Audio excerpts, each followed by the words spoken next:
Depuis les temps les plus anciens, les prophètes n'étaient pas seulement des messagers de paix, mais aussi des combattants du monde invisible. Ils vivaient entourés de lumière, certes, mais aussi ciblés par les djinns, les shayatines et toutes les forces sombres qui redoutèrent la révélation.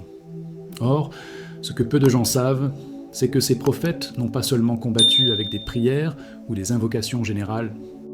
Ils avaient des armes spécifiques, données directement par Allah subhanahu wa ta'ala, des passages du Coran révélés pour frapper les entités invisibles, là où elles sont les plus sensibles, dans leur source d'arrogance, leur feu intérieur. L'une de ces armes, c'est une sourate courte, souvent négligée, mais qui, dans le monde des djinns, est comparée à une épée enflammée. Lorsque cette sourate est récitée avec sincérité et conscience, elle provoque des secousses dans les royaumes invisibles. Elle n'est pas longue, ni compliquée à apprendre, mais elle est redoutée au point que certains djinns musulmans eux-mêmes ont témoigné qu'ils fuyaient dès qu'elle est entendue. Les récits rapportent que lorsque le prophète Muhammad récitait cette sourate dans des lieux infestés ou avant de dormir, une barrière lumineuse s'installait autour de lui, au point que même les shayatines les plus insistants ne pouvaient s'en approcher. Elle était récitée pour purifier les espaces, pour protéger les enfants, pour affaiblir les djinns qui tentaient de chuchoter au cœur des croyants. Et ce n'est pas un acte mystique tiré de légende, c'est un usage prophétique documenté dans les hadiths. Pourtant, aujourd'hui, cette sourate est souvent mise de côté, vue comme une sourate simple, récitée uniquement par habitude dans les prières rapides, sans conscience ni force. Mais ce que la plupart ne réalisent pas, c'est que cette banalisation est exactement ce que Shaitan voulait. Car en oubliant sa puissance, l'Oumma s'est désarmée elle-même. Les maisons sont remplies d'écrans, de bruit, de négligence, mais vides de cette récitation précise qui faisait autrefois trembler les royaumes occultes. Le prophète Muhammad a dit « Celui qui récite cette sourate matin et soir ne sera touché ni par le mal des djinns, ni par l'envie de Shaitan. » Ce n'est pas une promesse vague, c'est une garantie spirituelle. Et pourtant, peu de croyants l'appliquent. Car le monde moderne a relégué les protections invisibles au rang de traditions dépassées. On allume des lumières, on verrouille des portes, mais on laisse notre cœur, notre esprit, nos enfants sans bouclier. Et c'est ainsi que les djinns trouvent des ouvertures, à travers l'oubli, l'insouciance, la désacralisation des paroles d'Allah. Cette sourate, qui autrefois était récitée en la haute voix dans les maisons, est aujourd'hui absente. Même dans les mosquées, elle est parfois récitée sans que l'on ressente sa gravité. Et Shaitan jubile, car il sait que cette négligence est le début de l'exposition spirituelle. Mais il n'est pas trop tard. Chaque croyant peut rétablir la puissance de cette sourate dans sa vie, en la récitant avec intention, avec foi, avec la conviction qu'elle n'est pas juste un texte, mais une protection divine. En l'enseignant à ses enfants, en la récitant au seuil de sa maison, en l'intégrant dans ses routines de protection. Car cette sourate, même si elle semble courte, contient des noms d'Allah, des secrets spirituels et des avertissements clairs contre les forces invisibles. Et les djinns, même ceux qui n'ont jamais vu le prophète, reconnaissent dans sa récitation comme un héritage prophétique. Elle les repousse, les brûle, les affaiblit. Et toi, si tu la récites avec foi, tu hériteras de cette lumière.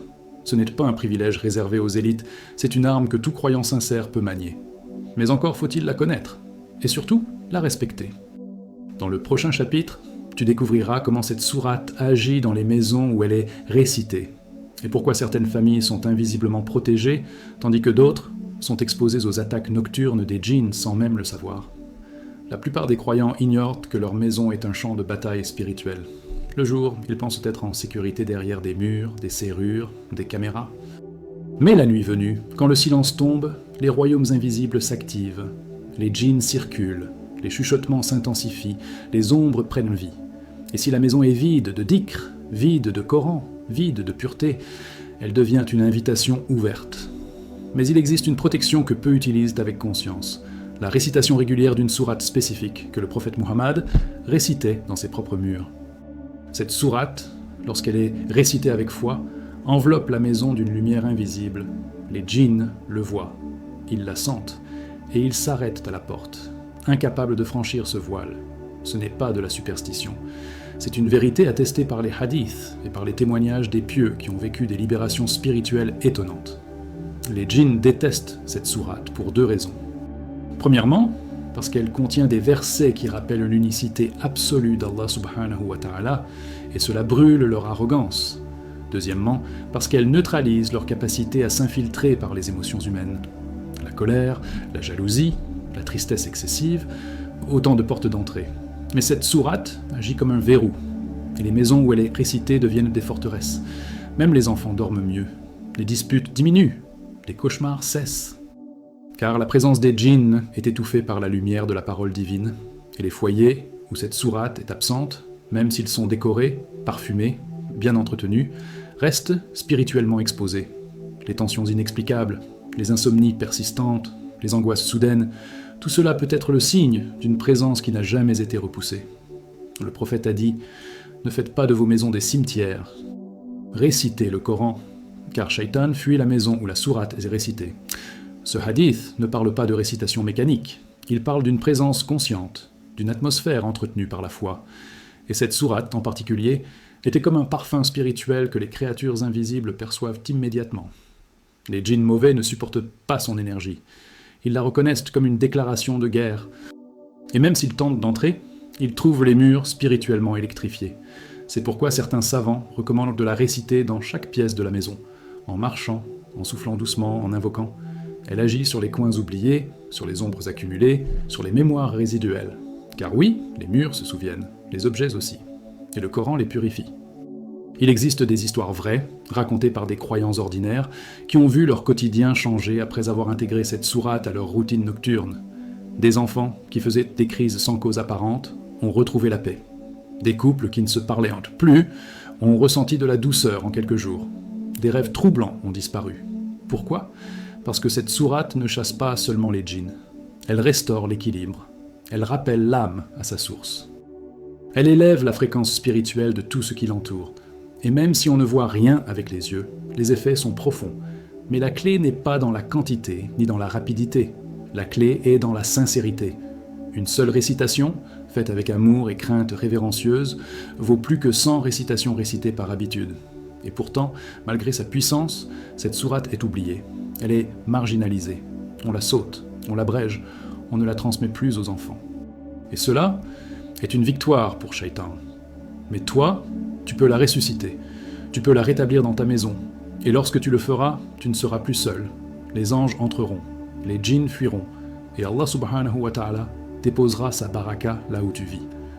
Dans le prochain chapitre, tu vas découvrir ce que les djinns eux-mêmes disent de cette sourate, et comment leur réaction prouve même sa puissance inégalée. Peu de gens réalisent que les djinns ne sont pas tous mauvais. Certains sont croyants, d'autres rebelles. Certains suivent le Coran, d'autres suivent Iblis. Mais tous, sans exception, connaissent la puissance des paroles révélées. Lorsqu'un être humain prononce certains versets, ce ne sont pas simplement des sons, ce sont des vagues d'énergie qui traversent les couches invisibles du monde spirituel. Et cette sourate en particulier fait l'effet d'un appel divin. Les djinns, qui écoutent en silence, perçoivent dans sa vibration quelque chose qu'ils ne peuvent ignorer. Les croyants parmi eux s'inclinent par respect. Les autres, ceux qui se cachent dans les coins sombres, s'écartent, paniquent, fuient. Ils savent que cette sourate fut récitée par les prophètes comme un bouclier, comme une déclaration de soumission totale à Allah subhanahu wa ta'ala, et qu'elle contient des noms, des attributs et des vérités qui transpercent leur essence. Dans plusieurs récits anciens transmis par les savants, il est rapporté que certains djinns convertis à l'islam ont expliqué leurs craintes particulières vis-à-vis de cette sourate. L'un d'eux aurait dit « Lorsqu'elle est récitée avec sincérité, c'est comme si les cieux s'ouvraient et qu'une armée invisible descendait pour nous repousser. » Et un autre, plus direct encore, « Elle nous brûle de l'intérieur. Elle nous rappelle notre serment oublié et notre trahison envers le Tout-Puissant. » Ces témoignages ne sont pas des légendes. Ils sont des fragments d'un monde que les humains ont tendance à ignorer ou à ridiculiser. Mais ce que l'on ne voit pas peut nous nuire ou nous protéger, si l'on en comprend les lois. Et les djinns, eux, comprennent bien que cette sourate, récitée par un cœur pur, est plus dangereuse que n'importe quelle invocation fabriquée. Ce qui est encore plus puissant, c'est que cette sourate agit différemment selon l'état du récitant. Si elle est prononcée sans concentration, par habitude, elle reste un texte sacré, mais son impact est limité. Mais si elle est récitée avec présence, avec conscience de chaque mot, avec humilité, elle devient une flamme spirituelle. Et les djinns, même les plus agressifs, ne peuvent s'en approcher. Certains rapportent que même les djinns musulmans, lorsqu'ils l'entendent dans une maison remplie de sincérité, baissent la tête et s'éloignent temporairement par respect pour la présence divine qui les entoure. C'est une sourate qui ne laisse personne indifférent. pas les croyants ni les rebelles. Et c'est précisément pourquoi Shaitan fait tout pour qu'on l'oublie. Car il sait que si cette sourate revient dans la vie des musulmans, beaucoup de ses troupes perdront leur influence. Dans un hadith puissant, le prophète a dit « Celui qui connaît cette sourate et la récite fréquemment, aucune force du Shaitan ne pourra lui nuire, ni la nuit, ni le jour. » Et pourtant, combien d'entre nous la connaissent vraiment ? Combien la vivent, l'incarnent, la méditent ? Les djinns, eux, n'ont pas oublié son pouvoir. Ils la craignent plus que la lumière du matin, plus que l'Adhan, plus que le jeûne du Ramadan, car elle est une arme silencieuse. Une arme que les prophètes utilisaient non pas pour attaquer, mais pour purifier, pour éclairer, pour établir la souveraineté d'Allah dans chaque recoin du monde. Et toi, as-tu déjà ressenti son impact ? As-tu déjà vu les effets dans ton propre foyer, dans ton sommeil, dans tes pensées ? Si ce n'est pas encore le cas, ce n'est pas trop tard.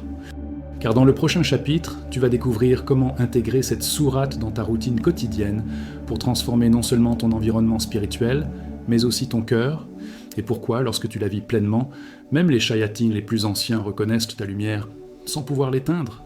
Réciter une sourate n'est pas seulement une action des lèvres, c'est un acte du cœur.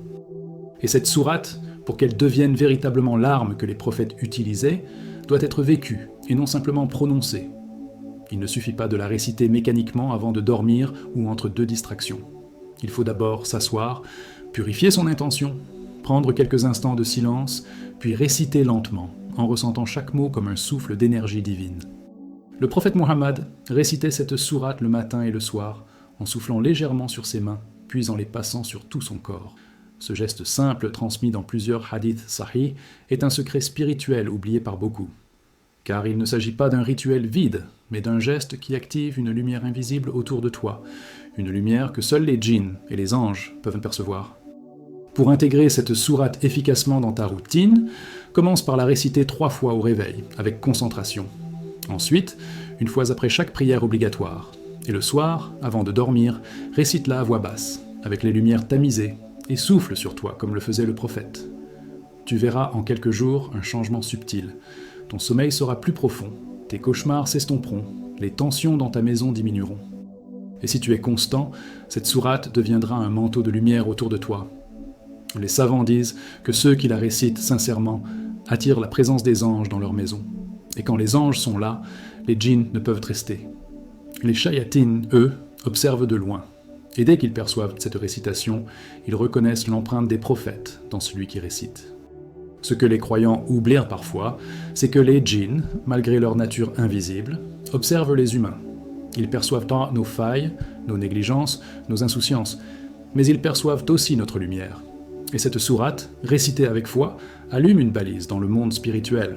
C'est comme un feu pur dans l'obscurité. Les djinns peuvent essayer d'approcher, mais ils sont repoussés. Certains rapportent que des personnes régulièrement attaquées par des djinns ont vu ces attaques s'arrêter après avoir intégré cette sourate dans leur routine, non pas comme une formule magique, mais comme un acte d'amour sincère envers Allah. Car cette sourate ne repousse pas seulement les démons, elle attire la rahma, miséricorde d'Allah subhanahu wa ta'ala. Et cette rahma est le véritable bouclier du croyant. Il faut aussi comprendre que la récitation régulière de cette sourate transforme l'intérieur du cœur. Elle agit sur la langue, mais aussi sur les pensées, sur les habitudes, sur la patience. C'est pourquoi certains disent que ceux qui la récitent avec constance deviennent plus calmes, plus lucides, plus résistants aux tentations. Car cette sourate n'est pas seulement une arme de défense, c'est un catalyseur de purification intérieure. Elle apaise l'âme, elle nettoie les énergies négatives, elle renforce le lien avec le Coran. Et surtout, elle réveille un instinct prophétique, celui de veiller, de se protéger, de marcher dans la nuit avec la conscience qu'on n'est jamais seul. Car Allah a promis sa protection à ceux qui l'invoquent sincèrement. Et cette sourate est une des clés oubliées de cette promesse. Dans le prochain chapitre, tu vas découvrir l'histoire réelle d'un homme dont la vie a basculé à cause de cette sourate. Une vie d'angoisse, de possession et de ténèbres qui s'est transformée par la récitation sincère de ces versets, prouvant que même les djinns, les plus hostiles, ne peuvent rien contre la parole d'Allah. Il vivait dans une maison banale, dans un quartier tranquille. À première vue, rien d'inhabituel. Mais la nuit, l'air changeait. Les murs craquaient, les lumières s'éteignaient d'elles-mêmes, des voix résonnaient dans les couloirs, alors que personne ne parlait. Au début, il pensait que c'était la fatigue. Puis vinrent les cauchemars. Des rêves de créatures noires, de voix qui appelaient son nom, de mains qui l'étouffaient dans son sommeil. Son comportement changea. Il devenait colérique sans raison. Son visage perdait sa lumière. Sa santé se dégradait. Les médecins ne comprenaient pas. Les médicaments ne faisaient rien. Jusqu'au jour où il s'effondra chez lui, seul, incapable de se relever, avec l'impression que quelque chose l'écrasait spirituellement. C'est là qu'un de ses amis, pieux, lui rendit visite. Il sentit une lourdeur étrange en entrant chez lui. Il comprit immédiatement qu'il ne s'agissait pas d'une simple maladie. Et ce qu'il fit alors n'était pas un exorcisme complexe. Il lui récita une sourate oubliée, celle que les prophètes utilisaient contre les djinns. Le changement fut immédiat. Pas spectaculaire ni hollywoodien, mais tangible. L'homme sentit une chaleur sortir de son ventre, ses membres se détendirent, son souffle se calma. Le frère pieux récita cette sourate plusieurs fois, en marchant dans la maison, en posant la main sur les murs, en soufflant doucement. Et au bout de quelques jours, les cauchemars cessèrent, les bruits disparurent, la paix revint dans les pièces. Ce n'est pas que les djinns étaient repartis définitivement, mais l'atmosphère avait changé. Ce que cette sourate avait fait, c'est purifier l'environnement, rétablir la lumière, affaiblir l'emprise de ce qui rôdait. Et surtout, elle avait réveillé quelque chose en lui, la conscience d'Allah. Car cette sourate, bien plus qu'un remède temporaire, agit comme une réinitialisation spirituelle. Elle coupe les cordes invisibles que les shayatines utilisent pour s'accrocher à nos failles. Et lorsque ces cordes sont tranchées, la lumière peut à nouveau circuler. L'homme raconta ensuite que c'est en récitant lui-même cette sourate, chaque soir, chaque matin, qu'il avait retrouvé sa stabilité. Il la récitait même dans sa voiture, dans ses pensées, en marchant. Elle était devenue sa compagne silencieuse, son armure quotidienne. Et ce qui est bouleversant, c'est qu'il avait grandi en l'apprenant à l'école coranique, mais l'avait oublié, relégué à une récitation automatique dans les prières rapides. Ce n'est que lorsqu'il s'est effondré que cette sourate lui a été rendue, non pas comme un simple texte, mais comme une arme de survie. Et il disait souvent, après sa guérison, « Ce n'est pas l'homme qui m'a soigné, c'est cette sourate. Elle m'a reconnecté à Allah. Elle a nettoyé mon cœur. Et quand mon cœur est redevenu vivant, les djinns n'avaient plus de place en moi. C'est là que réside le vrai miracle. Pas dans la magie, pas dans les cris, mais dans la lumière subtile que la parole d'Allah apporte à celui qui l'accueille avec sincérité. Depuis ce jour, il enseigne cette sourate à ses enfants, à ses voisins, à ses collègues, pas comme un charme mystique, mais comme un héritage du prophète. Il explique que ce n'est pas l'acte qui agit, mais l'intention. Que réciter sans croire, c'est souffler dans le vide. Mais réciter avec certitude, avec soumission, avec amour, c'est faire descendre une force que même les djinns ne peuvent affronter. Et il n'est pas le seul. Des centaines d'histoires circulent dans le monde musulman. Des foyers transformés, des personnes libérées, des âmes apaisées. Tout cela grâce à cette sourate discrète mais puissante. Et pourtant, dans beaucoup de maisons, elle reste absente, oubliée, abandonnée. Et Shaitan en profite. Il aime le silence des cœurs. Il déteste les versets actifs. C'est pourquoi il faut la redonner à l'Oumma, par la parole, par l'exemple, par la transmission. Dans le prochain chapitre, tu vas découvrir quel secret spirituel se cache dans les versets de cette sourate, pourquoi chaque mot a un poids particulier dans le monde invisible, et comment sa structure même est conçue pour paralyser les djinns rebelles, purifier le cœur et ouvrir des portes vers la protection divine.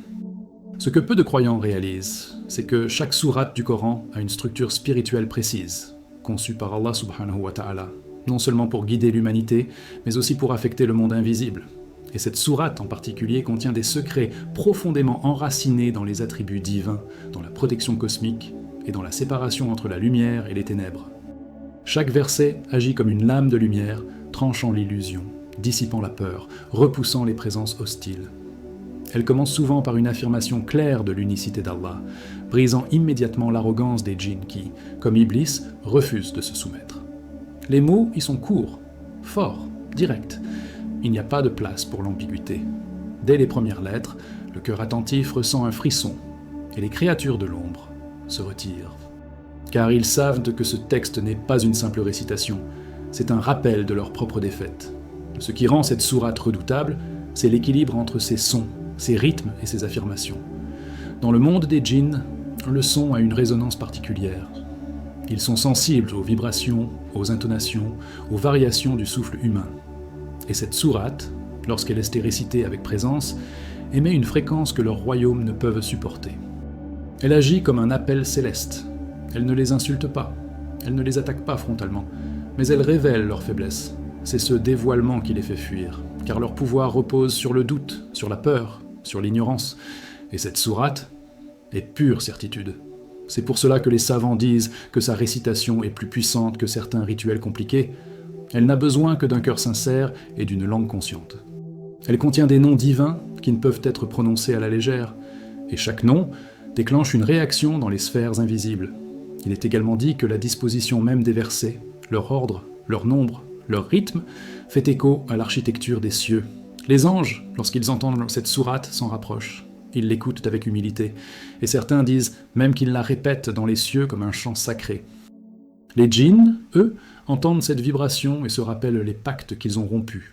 Certains fuient, d'autres pleurent. Et les plus rebelles deviennent agités, car ils ne peuvent nier la vérité qu'elle contient. Cette sourate agite aussi sur l'esprit humain. Elle calme, elle concentre, elle met en lumière les intentions cachées. Des personnes distraites deviennent attentives. Des personnes stressées retrouvent une paix intérieure. Et ce n'est pas un miracle irrationnel, c'est la réaction naturelle d'un cœur exposé à une parole divine alignée. Et pourtant, dans notre époque moderne, cette sourate est devenue un décor. On la lit sans la vivre, on la mémorise sans la comprendre, on la transmet sans en parler. Et cela affaiblit sa portée. Car un verset puissant, lorsqu'il est traité comme une routine vide, perd son impact sur le récitant. Mais lorsqu'on revient à son essence, lorsqu'on médite sur chaque mot, lorsqu'on ralentit pour ressentir la force cachée derrière la forme, alors elle redevient ce qu'elle était, l'arme des prophètes. Elle n'est pas longue, elle n'est pas difficile, mais elle contient ce que Shaitan redoute le plus, une foi claire, une lumière stable, une parole divine qui ne tremble pas. Et quand cette parole sort de ta bouche avec sincérité, elle ne fait pas que traverser l'air, elle marque ton aura, elle allume ton esprit, elle élève ton âme. Dans le prochain chapitre, tu découvriras comment cette sourate agit non seulement sur toi, mais aussi sur ceux qui t'entourent, et pourquoi sa récitation régulière transforme ton foyer, ton entourage, et même ton destin, en une ligne de lumière visible aux yeux des anges et redoutée par les créatures de l'ombre. Quand tu récites une sourate du Coran, tu crois peut-être que l'effet s'arrête à ta propre âme. Mais ce que les prophètes, les compagnons et les savants ont compris depuis longtemps, c'est que la parole d'Allah agit comme une lumière qui rayonne bien au-delà du récitant. Une seule récitation sincère peut transformer l'atmosphère d'une maison, apaiser un cœur agité dans la pièce voisine, repousser un djinn tapi dans l'ombre d'un couloir. Cette sourate, en particulier, possède cette force-là. Lorsqu'elle est récitée avec régularité, le matin au lever, le soir avant de dormir, lors des prières ou des moments de trouble, elle sature l'environnement d'une énergie lumineuse. Les djinns la ressentent, les enfants la perçoivent, sans comprendre pourquoi ils se sentent soudain en sécurité, et même les animaux s'apaisent. C'est une lumière douce mais ferme, qui se diffuse dans les murs, les objets, les esprits. Elle nettoie l'invisible, elle réaligne les vibrations d'un foyer.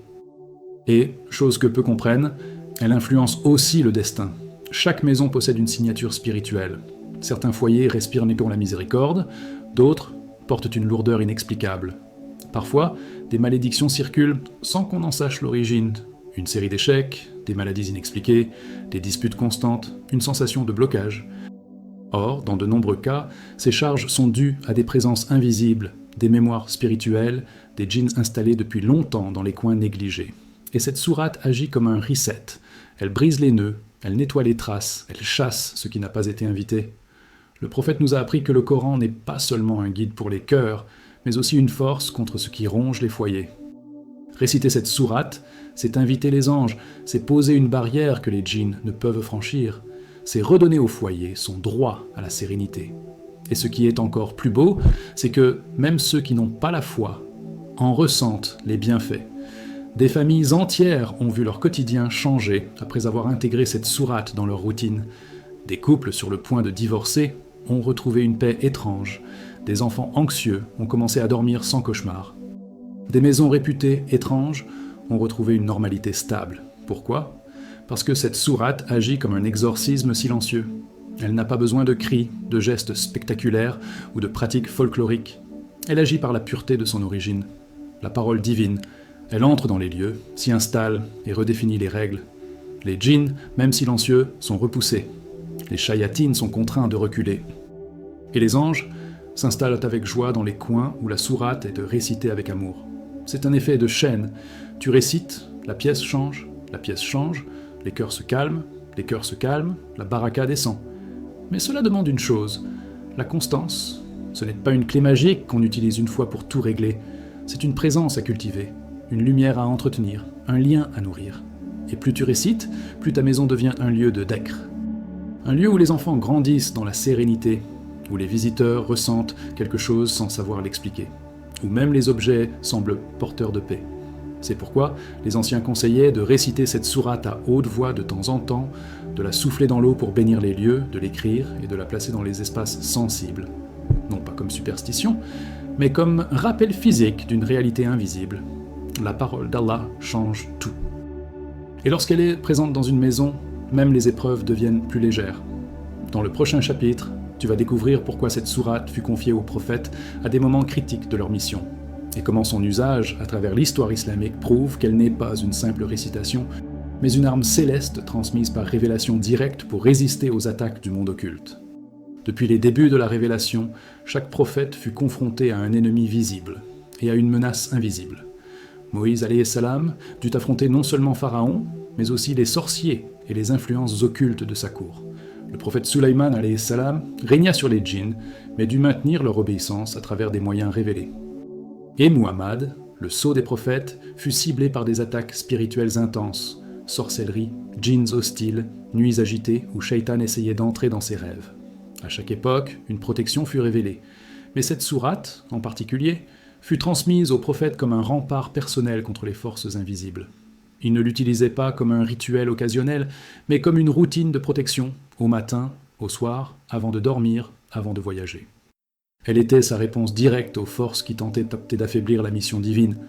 Les hadiths rapportent que le prophète fut atteint par une magie qui lui causait confusion et fatigue, et c'est par la récitation répétée de certaines sourates, dont celle-ci, que sa guérison spirituelle s'est opérée.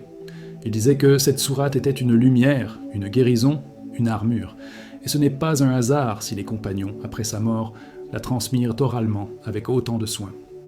Ils savaient que ce n'était pas une sourate quelconque. C'était une arme que les prophètes utilisaient en secret, une formule venue du ciel pour rétablir l'ordre dans le chaos invisible. On raconte que certains compagnons la récitaient lorsqu'ils entraient dans des villages inconnus, lorsqu'ils se sentaient observés, lorsqu'ils sentaient que leur énergie spirituelle baissait. Et chaque fois, le calme revenait, les présences disparaissaient, les corps se détendaient. Car cette sourate convoque la lumière là où les ténèbres s'installent. Elle fut également récitée lors de batailles spirituelles, non pas contre des épées, mais contre des énergies. Les savants soufis la considèrent comme une sourate d'éveil, de recentrage, de réaffirmation de la souveraineté d'Allah subhanahu wa ta'ala. Et ce n'est pas sans raison que les djinns eux-mêmes l'associent à une défaite. Ils reconnaissent sa structure, ils ressentent son impact. Et même les djinns croyants la recommandent à ceux de leur espèce comme un rappel du pacte originel avec le Créateur, car cette sourate réveille l'âme dormante, même chez ceux qui ne sont plus humains. Elle est transversale, entre les mondes, entre les règnes, entre les dimensions. Et celui qui la récite avec foi se place sous la bannière invisible des prophètes qui l'ont utilisée avant lui. Aujourd'hui, cette sourate est encore récitée dans certaines confréries spirituelles, dans des coins reculés du monde islamique. Elle y est respectée, méditée, transmise avec lenteur et amour.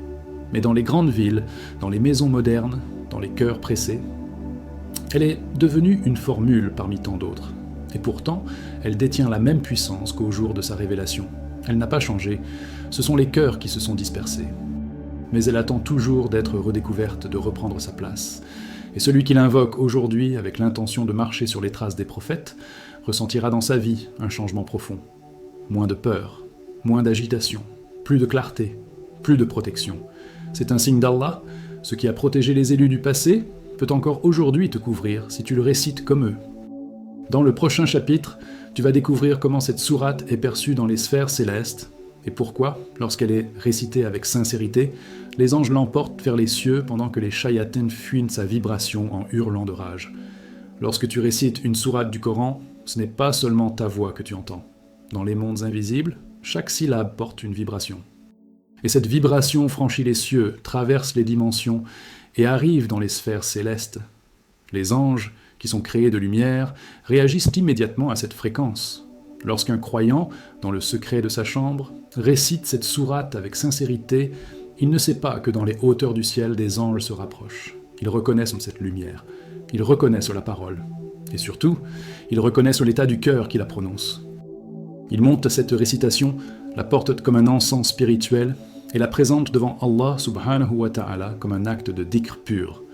C'est pourquoi certains ulémas disent que les maisons où cette sourate est récitée brillent la nuit, dans l'invisible, comme des lanternes pour les anges, mais pendant que cette lumière monte, dans d'autres sphères, les shayatines hurlent, car cette sourate est, pour eux, comme un coup de tonnerre. Elle brise les chaînes d'illusions qu'ils tissent autour des pensées humaines.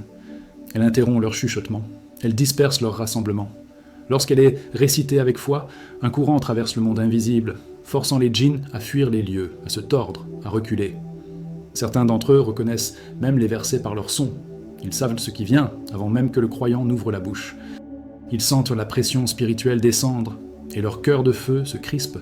C'est pourquoi Shaitan redouble d'efforts pour que cette sourate soit vue comme banale, trop courte, inutile sans contexte, car il sait que son danger ne réside pas dans la longueur, mais dans la sincérité. Dans les sphères célestes, les anges notent chaque récitation. Mais lorsqu'il s'agit de cette sourate, ils ne la consignent pas seulement, ils l'amplifient. Elle est multipliée, projetée, conservée dans des registres de lumière, et lorsqu'un croyant la récite dans un moment de douleur, de peur ou de doute, les sphères réagissent plus vite encore, car cette sourate est une signature, une preuve de tawhid, une déclaration de guerre contre l'illusion. Et dans le ciel, elle est connue comme le verset qui protège, le verset qui purifie, le verset qui rallume la lumière intérieure. Même les anges du châtiment, lorsqu'ils s'approchent d'un lieu où cette sourate est prononcée, ralentissent, car ils reconnaissent qu'un acte de rappel est en cours. Et Allah, dans sa miséricorde infinie, ordonne souvent que la paix soit accordée à ceux qui récitent cette sourate dans le secret. Pendant ce temps, les shayatins, eux, détestent cet instant.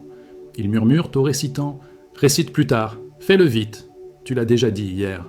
Ils sèment la distraction, la paresse, le doute, car ils savent que cette récitation n'est pas une simple habitude, c'est un verrou céleste. Une fois récités, ils ne peuvent plus entrer, ils ne peuvent plus approcher les enfants, troubler les pensées, affaiblir le cœur, et cela les frustre. Ils hurlent, fuient, frappent les murs invisibles, mais rien n'y fait, car cette sourate est respectée dans tous les royaumes de la création. Elle est lumière pour les anges, elle est feu pour les djinns, et elle est une balance pour l'humain. Dans le prochain chapitre, tu découvriras comment maintenir la puissance de cette sourate active dans ta vie, et pourquoi ceux qui la négligent après l'avoir connue ouvrent sans le savoir des portes dangereuses aux djinns silencieux.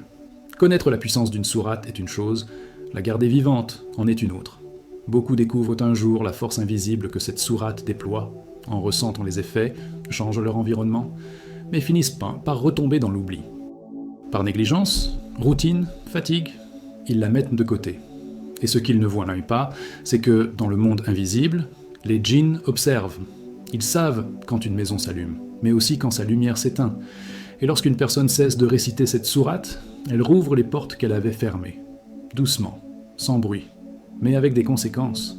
Les chuchotements reviennent, les tensions familiales reprennent, le sommeil est troublé. Et les bénédictions semblent se retirer, car cette sourate agit comme un feu de camp. Si tu ne l'alimentes pas, il s'éteint, et dans l'obscurité, les créatures de l'ombre reviennent. Garder cette sourate vivante, c'est en faire un pilier de ton quotidien. Elle ne doit pas être récitée seulement dans les moments de peur, mais surtout dans les instants de gratitude. Elle est plus qu'un remède, elle est une prévention, une armure spirituelle qui se renforce avec l'habitude. Les savants recommandent de la réciter à voix haute chaque soir dans la maison, de l'apprendre aux enfants comme on apprendrait à dire « Je t'aime » à Allah. Elle doit être récitée dans les instants calmes comme dans les tempêtes, dans la santé comme dans la maladie. Car plus elle devient naturelle, plus son effet est stable. Et même si un jour tu oublies, si elle est ancrée dans ton cœur, elle continuera d'agir. Elle deviendra comme une fragrance intérieure, comme une lueur sur ton visage, comme un bouclier que tu ne vois plus, mais que les djinns continuent de redouter. Mais si tu la négliges consciemment, après avoir vu ce qu'elle est capable de faire, tu prends un risque, non pas un risque immédiat, mais un glissement lent vers la vulnérabilité. Car Allah subhanahu wa ta'ala dit dans le Coran « Ne soyez pas comme ceux qui ont oublié Allah, alors il leur a fait oublier leur propre âme. » Surat al-Hashr 59-19. Oublier cette sourate, c'est souvent le début de l'oubli d'Allah. Et Shaitan attend ce moment, il ne se précipite pas, il attend que la routine s'installe, que la foi se refroidisse, que les lèvres se taisent. Et alors, il recommence à poser ses pièges, pas brutalement, subtilement. Il crée des doutes, il ramène la colère, il brouille la paix intérieure, et soudain, tu te retrouves dans une maison agitée, sans comprendre pourquoi. Ceux qui veulent maintenir la puissance de cette sourate doivent créer un rituel d'amour avec elle. Pas par peur, pas par superstition, mais par reconnaissance. Car ce qu'elle t'a apporté est inestimable. Elle t'a protégé des attaques invisibles. Elle a ramené la lumière dans tes nuits. Elle a fortifié ton cœur. Et en retour, elle mérite d'être honorée. Par ta récitation, par ta méditation, par ta transmission. Enseigne-la à tes proches. Récite-la avec les enfants. Affiche-la dans ta maison. Fais d'elle un parfum quotidien. Car plus elle circule, plus elle protège. Et plus tu l'oublies, plus tu t'exposes. C'est une vérité simple, mais que Shaitan déteste que tu comprennes. Dans les prochaines minutes, tu vas comprendre pourquoi cette vidéo est arrivée à toi maintenant, et non par hasard. Car la sourate dont on parle ici n'est pas une découverte, c'est un rappel. Et peut-être un appel à réactiver une lumière que tu avais laissée s'éteindre. Tu as maintenant compris pourquoi cette sourate était l'arme des prophètes, pourquoi elle faisait trembler les djinns, et pourquoi Shaitan fait tout pour que tu l'oublies. Ce n'est pas une récitation de plus, c'est une barrière invisible, une lumière qui protège ton âme, ton foyer et tes proches, mais cette protection ne fonctionne que si elle est vivante dans ta routine. Alors dis-moi en commentaire, récites-tu cette sourate régulièrement? Et as-tu déjà ressenti son pouvoir dans ta propre vie? Partage ton expérience, car tu n'es pas seul dans ce combat. Abonne-toi maintenant à les voix de la lumière, active la cloche, et surtout, ne laisse pas cette connaissance mourir. Garde cette arme avec toi. Et si cette vidéo t'a ouvert les yeux, envoie-la à quelqu'un que tu veux protéger. À l'écran maintenant, clique sur le prochain rappel. Les 3 moments terrifiants que ton âme vivra après la mort. C'est le complément essentiel à ce que tu viens de découvrir. Que la lumière d'Allah te couvre et que les djinns ne t'approchent plus jamais. Les voix de la lumière.